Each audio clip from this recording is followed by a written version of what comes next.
日本時間7月3日、ドジャースのムーキー・ベッツ選手が MC を務める、米番組、オンベースに、マックス・マンシー選手が出演しました。二人は、番組内で、同僚の大谷翔平選手、山本由伸投手について、そして、先日話題となった、若手のラッシング捕手と、大谷選手の衝突について言及し、面白トークを繰り広げました。ここからは、その様子を字幕付きでご紹介します。Right now, we'll ride whoever's wave. Yeah. You know, we're jumping. We do a really good job of that. I feel like, you know, and again, I think that's just the age and experience on our team. Like, if we were a bunch of young guys, I don't know if we would have that same perspective because we haven't been through it yet. We just haven't been through it. Back in 24, we started being a lot more intentional about spending time together. I feel like this year we haven't gotten to spend as much time together, but I think at the field we spend more time together, if that makes sense. Yeah, you know, and part of the I feel like part of that is just how the way that we've changed how we travel, you know, with doing the two planes and everything now. Because before it used to be we'd get in and everyone goes to a team dinner. Yep. But that's because we never flew after the game. We always flew the next day on the off day. So we always got into a city 6 o'clock at night, go do a dinner, hang out with each other. Now we fly the night before, which is something that we hadn't done ever since I had been here. And we're getting in at 1 in the morning or so. Yeah, you're not doing anything at 2, 3 in the morning. Guys want to go to sleep, and then it's tough to get people together on the off day when they're having the full off day to themselves. But I do feel like because of that, we do spend more time together at the field. We do. Our bus rides are. Man, our bus rides are the best. We love our bus rides. Our bus rides are the best. It's it's hard to top those. Anytime we get on the bus for more, it's almost like a disservice getting on the bus less than like 10, 15 minutes because we don't have enough time to really enjoy it. You know? Yeah, those get a little out. Those can get a little out of hand sometimes. It's good though. It's good though. It's good. It's good for some of the guys to experience that. Though. Exactly. You know, I think that helps them change who they are. Yeah, also. for sure. It keeps our culture going. So right now, obviously we've been playing well. We got a little lead in our division, but obviously it's a long season. We have to continue to play, to play well. What do you think will help us stay consistent as we keep going? I think if just us trying to find a way to stay healthy. I mean, look, again, we've been through it. 162. You're gonna have your ups, you're gonna have your downs, but it's easier to go through all of that when you have your guys. You know, when you got guys filling in, and you know, and then our young guys are amazing. You know, the guys that have come up and filled the roles, they've done an amazing job. You look what Ryan Ward did for us for you know a couple weeks there. Really, really good job. But when you have your guys, it just kind of makes it easier to go through those lulls, and you know, you don't feel you feel like you're just showing up every single day and just doing the job. Yeah, and doing what you need to do. You know, and I think for us, just being healthy is the key to us continuing to dominate throughout the season. I would say the exact same thing. I mean, health is wealth at this point, especially for us. I mean, because we got the guys that we got when we're healthy is, you know, it's top notch. Yeah, it's top notch. I mean, on paper, you're not beating it. Yeah, and it's, exactly. But again, like you look at how many guys we got on the IL right now, and you know some of the starting pitching we got on the IL, and you know Kike and Will and all these guys, and so just you know it'd be nice to get them all back at once, but at the same time we don't need them back until October. Yeah, so you know, which is the beauty. That's the beautiful thing about being a Dodger. So I want to talk a little bit about Shohei, Yoshi, how they've been doing this year pitching wise, and really you can throw Robo in there as well. They've really, every 5 days from my perspective, when one of them take the mound, it's like, I'm not saying it's a guaranteed win, but I am saying like if we can just figure out a way to score like 4 or 5, 3, 4, that gives us a real chance at it. And really seeing Shohei this year, his mindset on pitching is really neat for me. What about for you? It's been really fun to watch, and you know I think you would agree with this statement that Shohei likes to hit, but he loves to pitch. I think he loves to pitch, yeah. Like, he loves everything about pitching. He likes working at it. He likes talking about it. He likes scouting for it. You know, when it comes to hitting, you know, I always laugh at our hitters meetings. My middle. Yeah, Shohei. Yeah, because Like, he does it. Hey, what are you looking for today? Middle. Yeah. It's like, you know, hitting just comes easy to him. He just does it. Which is crazy to say. Yeah, That's but pitching, crazy to say. pitching, you see him out there every single day doing bullpens and working on his mechanics and working on throwing. And it's like the amount of work he puts in at pitching, I almost feel like if he did that for hitting, he'd be, you know, he'd be Ted Williams out there with the 400 average and 60 home runs. But, you know, it's just, it's just insane to watch him do what he does every single day. What's cool is to see, like, well, for me, it's to see, like, the personality difference. Yeah. Like, when he hits, he's just a normal guy. You can talk to him. It's happy-go-lucky. Happy-go-lucky. But when he pitches, it's like a completely... It's a killer. Yeah, he turns into a killer out there. Yeah, man. There's don't talk to him. You know, don't get in his way. Don't mess him up. Yeah. Let him do his thing. Make the plays behind him, but don't, you know, hey, don't goof off around him. Yeah. He don't like none of that. Dead serious. But then when he's hitting, he's goofing off around everybody. You know, and so it's like it's just weird to see. But I mean, hey, I guess it is what it is. And then Yoshi, obviously, as much as he pitched last year, right? I think he was healthy all year last year. Yeah. Then pitched what he did in the postseason. And then to now come around and do what he's doing now, it's like I don't think I've ever seen anybody stay healthy and be as good for this long. I agree, but I'm also not surprised when I see what he does every single day. Yeah, that's fair. You know, if you saw his routine, doing handstands, breathing through the straws, the stuff that Sensei got him doing. Which you've been doing some of that too. I have been doing some Sensei. Yeah, I have been doing some Sensei. We saw him on your shoulders in spring training. You know, we all loved that one. That was great. Yeah, that was good. I feel like Sensei, he's awesome, man. He's done amazing for Yoshi. So I'm trying to do it to help me stay healthy a little bit. You know, when you look at Yoshi, there's not the amount of work is second to none. But almost none of it is like weightlifting stuff. No, it's none of it. That's what's crazy about it. Is all the stuff that Sensei has him doing. It's all balance and you know, core. It's like finding your inner core muscles and like really using your body. And that's the thing that's insane is he's putting in more work than anybody, and none of it involves touching a weight. Yeah, which is, I mean, hey, good for him. All right, and I also want to talk about Rush a little bit. I know Rush. It's a lot for him. Seeing Smitty not there, I think I in specific took for granted how much he carried for us, especially on the pitching side. And now seeing Rush kind of going through it and seeing like how hard it is for him and how he's stepping up, and he's doing his best. Like he needs experience, right? And this is his experience, and I feel like he's learning on the fly. He is getting better. He's getting better, and it takes a little time, right? But you know, seeing not having Smitty and seeing what he did for the pitching staff on top of hitting makes me really appreciate. Wow, Will Smith really does do a lot for us, and now having Rush trying to step in and do that. That's really hard for him, especially being a rookie.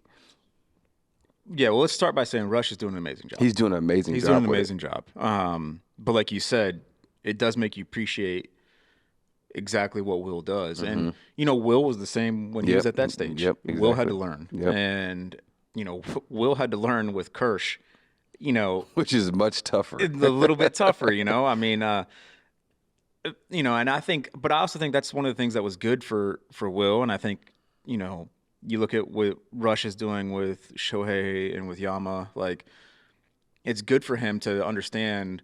And, you know, we talk about this in the infield all the time, like why we call in certain pitches in these situations. And, you know, not that we're second guessing anybody, but you start getting this feel for the game that I think Rush is still learning. You know, sometimes it's okay to get away from what the sheet is telling you to call.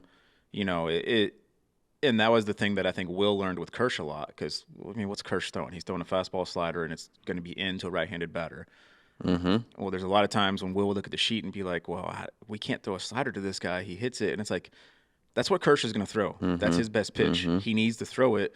And I think that helped Will learn sometimes it's okay to go off script and, you know, do things that maybe the data says is not what you should do.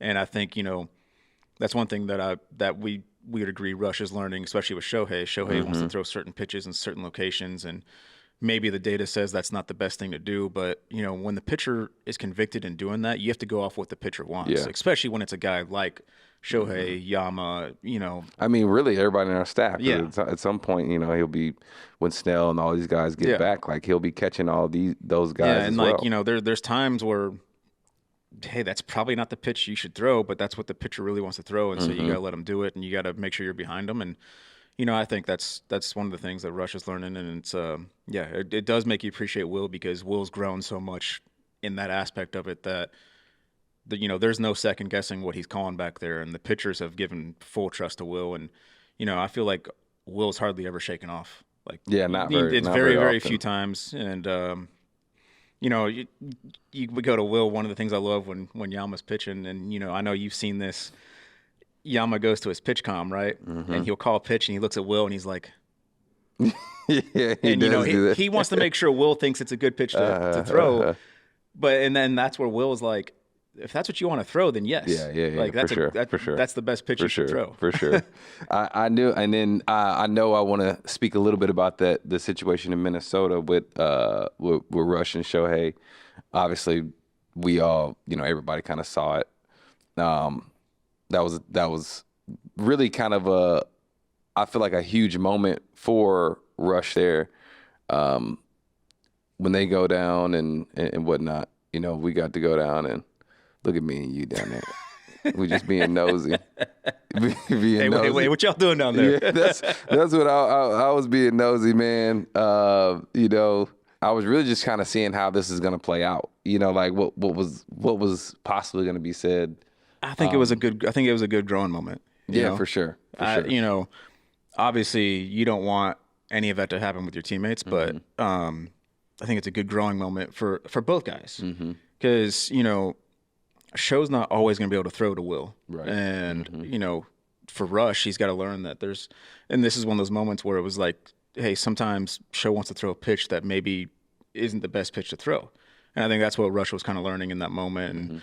And you know, sometimes things can speed up during the game, and I think that's a little bit what happened there. And again, like we've said before, that's experience that you learn how to deal with that. Right. The more you've been in those types of situations. And what I really enjoyed was like how Rush later on took accountability, and he knows that he has a lot on his plate.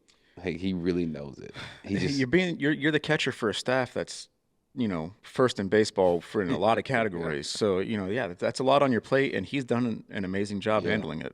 He's done a great job handling it, and I think you know, he'll just keep learning. He'll just keep learning, and then as Smitty comes back, I'm sure he'll learn even quicker. You know, look, not one of us knew how to handle that situation at that stage. No, we all had to learn. Yeah, everybody does. I mean, how many times were you peeking around the corner and I was breaking a bat down in the tunnel or something? You know, which I love, by the way. I love that. But you know, like we've all been there. You have to learn, you have to grow, and you can't do that until you've experienced it. And you know, that's what he's going through right now. Yeah, exactly.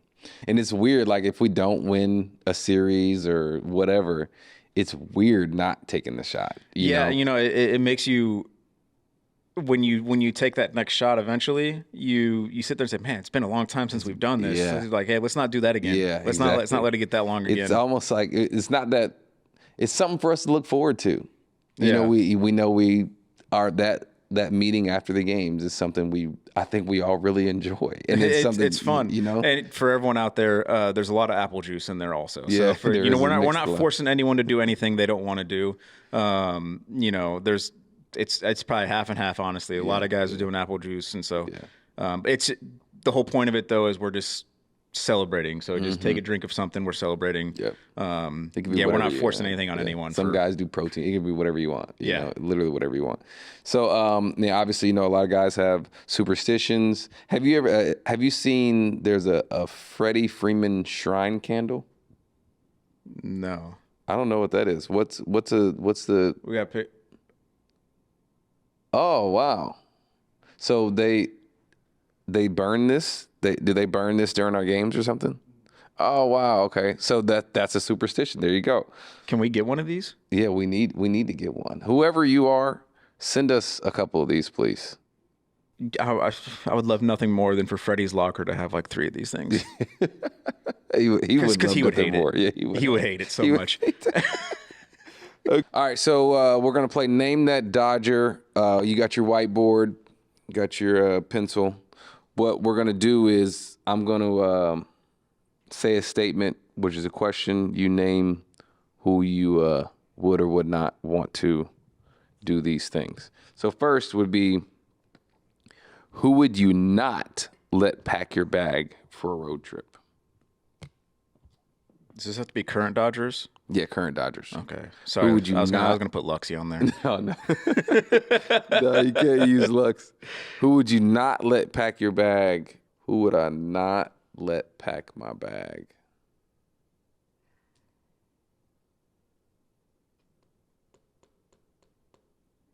This is okay. Let's switch. Let's go.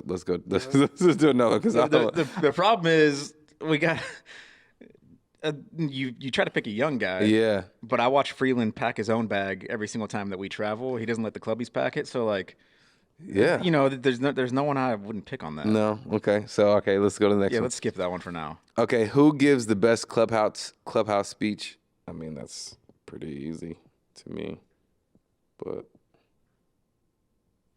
my handwriting's bad, so. Yep. Miggy Rowe, he's the mic guy. He is the aux guy. Miggy is the guy that, He's the clubhouse guy. yeah, you know what I'm saying? He kind of keeps us in order. He does a lot of things that you don't really realize you need until he does it, you know? So Miggy's the guy for that. Okay, who is one pitcher you don't want to say anything to during a mountain visit? Again, this is current, right? Current. Because I would have said Kirsch. Yeah, for sure, Kirsch. But I feel like everybody now, like, you could go up the mountain visit, and even though Show is a killer up there, you could still say something to him. If you and me went up and said something to him, he'd start laughing. Yeah, he would laugh. Yeah. You know what I'm saying? He would laugh. Yoshi, he would be just fine. Sheehan would be fine. Robo would be fine. I don't know anybody. I think everybody would be fine if we went, and Snell would be fine. Glass would be, I mean, I don't know that I have any. Let's see. Okay, so who's the most intense up there? I'll put a name down. It's probably not right, but I'm gonna put a name down. I'm gonna do this name. I got this. This is the guy that's the most intense up there. All right. Snell is. He's got fire. You just don't really think about it. I go Vest because he yells after every time he gets a punch out. Yeah, I mean that's a good one. And So I went Snell because, like, what am I gonna tell him? And he's probably thinking the same thing. Like, what could I possibly tell him? Like, he knows what he's doing. You know, There's nothing to say. Yeah. So like, if I called the mound visit, he'd probably just stand there and be like, "What are we doing?" Yeah. That's exactly in his voice. Get like, "What are we doing?" Get away from me. Yeah, like, you know, unless I had something that he was tipping, like in which case he'd probably want to know. But like, other than that, no. Yeah, other than that, he'd probably just be like, gonna... "What are we doing?" You know. Okay, so next one: which non-parent teammate would you let babysit your kids? Non-parent teammate. This answer is going to surprise you. Okay. Non-parent. I feel like everybody on our team has a kid. Non-parent teammate. Who would I let watch my kids? This answer is going to really surprise you.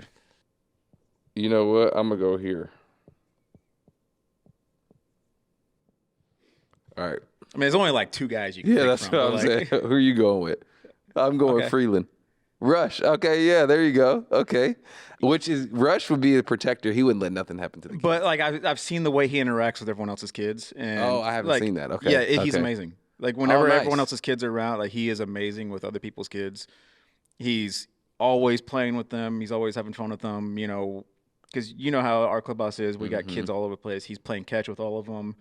You know, he's playing whatever games are in the clubhouse with them. So he does an amazing job. And so nice. You know, Okay. I've seen that firsthand, and so you know, I would trust him. I haven't seen it. I said free because I just feel like he's a good kid. He's a good kid, and he's got a good head on his shoulders, and he has a little bit of patience. He has a little bit of patience. I've seen him, you know, when he's not getting hits, and not that it matters with watching the kids, but I just seen like when he's going through it, he's got a good mental head on. You know, he's good mentally, and then when he's playing great, he's good mentally. So that's my theory. It's a tough one though, because like I said, you got like 3 people you can pick from. Options. Like there's not many people. We got.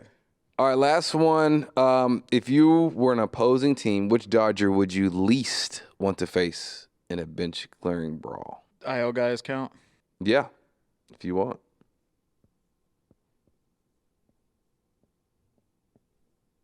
This is going to be random. You're going to be like, wow, that's kind of random. Who are you going? Oh, Gratterall. You could, yeah, that's great. I'm going Edgardo because I see him after he throws a pitch and he just stands on the mound and stares at the hitter. I mean, it's 2 big boys. You know, it's you got bazooks and you got baby bazooks. So it's exactly. The baby bazooks is bigger than the regular one. いかがでしたでしょうか。このチャンネルでは日本人メジャーリーガーなどを中心に野球情報をお届けしています。この動画が良かったら高評価、チャンネル登録をよろしくお願いいたします。今回も最後までご覧いただきありがとうございました。それではまた次の動画でお会いしましょう。